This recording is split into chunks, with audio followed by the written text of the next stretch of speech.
आप सभी लोगों की एक कमी है, ठीक है। जो काम चलाने वाले बच्चे हैं, जो हमेशा आते हैं और सोचते हैं बस काम चल जाए किसी तरीके से, 11वीं निपट जाए हमारी किसी तरीके से, उसकी वजह से बेटा आप ही सभी लोगों का नुकसान होता है, ठीक है। तो मैं आपको कहता हूं हमेशा कि आप सभी लोग रिस्पॉन्सिबली इस चीज को देखिए। अब उनका ये कहना था कि सर आप सीबीएसई पर फोकस करते हैं, प्राइवेट स्कूल पर फोकस करते हैं, आप हम पे तो फोकस ही नहीं करते। ऐसा नहीं है भाई, ध्यान से सुनो। अब आप अगर मेरी जगह होते या किसी सिस्टम की जगह होते तब आपको भी चीजें समझ आती, ठीक है। आपको खुद पता है कुछ स्टेट बोर्ड्स में 12th के टॉपिक्स आते हैं, ठीक है।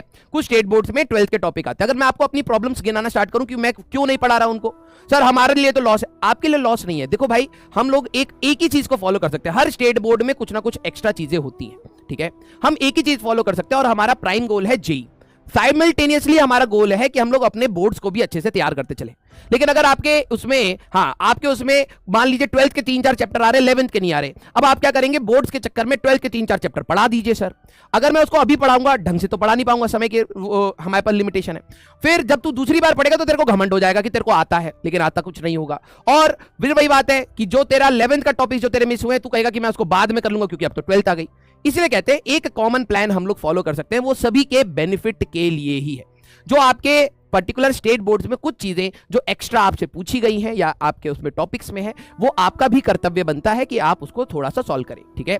अब रही बात जो 12th के पूरे टॉपिक्स हैं, बेटा देखो ऐसे तो है नहीं कि आपको 12th में नहीं पढ़ाई जाएंगी वो सारी चीजें पढ़ाएंगे और उतने ही डेप्थ से पढ़ाई जाएंगी, ठीक है। बट प्रॉब्लम हियर इज कि अभी आपके पास उतना टाइम नहीं है। या तो हम लोग 12th के टॉपिक्स पहले करा देते, 11th के छोड़ देते, फिर उसमें कुछ और बच्चों को प्रॉब्लम होती। तो प्रॉब्लम एट द एंड सभी के पास रहेगी, लेकिन एक मिनिमम सेट ऑफ प्रॉब्लम कब रहती है, जब हम लोग 11th का जो एनसीईआरटी अगर हम लोग बात करें, हम एनसीईआरटी फॉलो करें तो हमारे पास सारी चीजें मेजॉरिटी मतलब प्रॉब्लम्स मिनिमाइज करी जा सकती है। आप कॉम्पिटिटिव का भी तैयारी कर सकते हैं और एनसीईआरटी के हिसाब से अपने चैप्टर्स की भी तैयारी कर सकते हैं। तो मैं किसी बोर्ड के अगेंस्ट नहीं हूं, ठीक है। सभी बोर्ड्स में अलग अलग थॉट प्रोसेसेस के हिसाब से चैप्टर्स डाले जाते हैं, लेकिन बात यह है कि आपको उस साइड पे दूसरे साइड पर टीचर को भी समझना है, सिस्टम को भी समझना है। We have a limited time और आप चाहते हैं कि आपके कंफर्ट के हिसाब से सारी चीजें हो जाए, नहीं।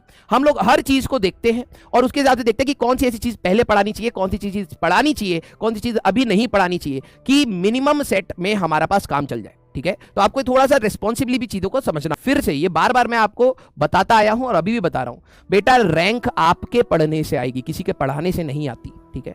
जो टॉपर होता है उसको गाइडेंस चाहिए होती है, जो बीच का स्टूडेंट होता है वो स्ट्रगल करता है तो उसको नॉलेज भी चाहिए होती है, वो हम लोग कर रहे हैं, ठीक है। लेकिन अगर आपको ये लगेगा कि सिर्फ लेक्चर देखने से रैंक आ जाएगी, ये आप बहुत गलत फहमी में है। आपको अपना समय निकाल के प्रैक्टिस करनी पड़ेगी। जो आप पूरे साल भर रोते थे ना कि सर इतनी सारी चीजें पढ़ाई जा रही हैं, हमें रिवीजन का टाइम नहीं मिल रहा, आज जब आपके पास रिवीजन का टाइम है, क्वेश्चन करने का टाइम है, आप वापस क्या कह रहे हो, सर पढ़ा दो।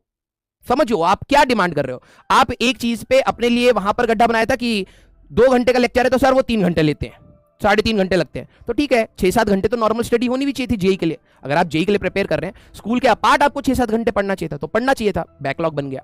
और आज जब हमारा सिलेबस कंप्लीट हो गया है, आज हम लोग रिवीजन मोड में है, जहां आपको प्रैक्टिस करनी चाहिए थी, आपके पेंडिंग वर्क्स जो थे कंप्लीट करने चाहिए थे। अब आप क्या कह रहे हो, सर और पढ़ा दो, नहीं होगा उससे कुछ सॉल्व, ठीक है। अब आप कलम उठाइए और यहीं से अच्छा बच्चा निकल के आएगा।